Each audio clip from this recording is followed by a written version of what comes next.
Oasis TV, bringing you a world of programming. And Tantra teaches that each of us, you, have an inner feminine as a man.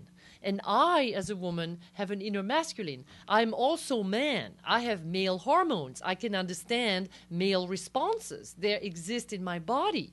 Yeah? So the same, you have female hormones in your body. You can understand female responses. The famous psychologist Carl Jung talked about anima and animus, that aspect of our psyche that is the feminine in you, the masculine in me, that gets things moving forward, that gives you patience, understanding, the feminine, that gives me drive and leadership capacities, the masculine. So when those two are split within any given human being, when a man doesn't know his feminine, he starts to want to control the outer feminine because he's afraid of her, you see? And then he denies her sacred dimension, meaning the divine aspect that it is, because he doesn't want to honor her. He doesn't want to respect her. She's a threat, you see? So he wants to dominate and control her. And this is what's happening in so many cultures.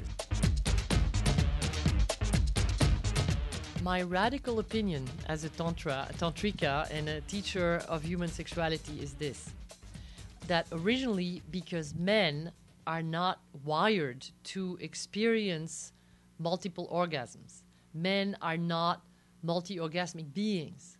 So actually, when they make love to a woman, they're usually, if they're not aware or trained, rather soon finished, maybe 10, 15 minutes.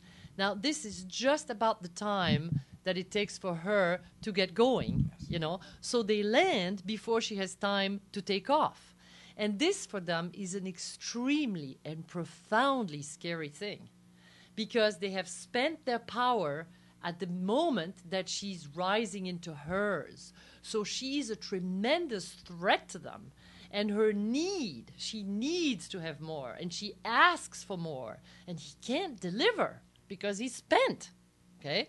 Now, if you take that as a metaphor and you carry it into a more global political consideration, you will see that men whose feminine is not awake want to control that power. And it's an extremely important power because it's the power that gives life. They couldn't have a son to carry on their lineage if they didn't have that woman at their mercy, to control her and to make sure that this is their son, and she's not going to go with anybody else, have multiple orgasms with anybody else, especially if she can't have any with him.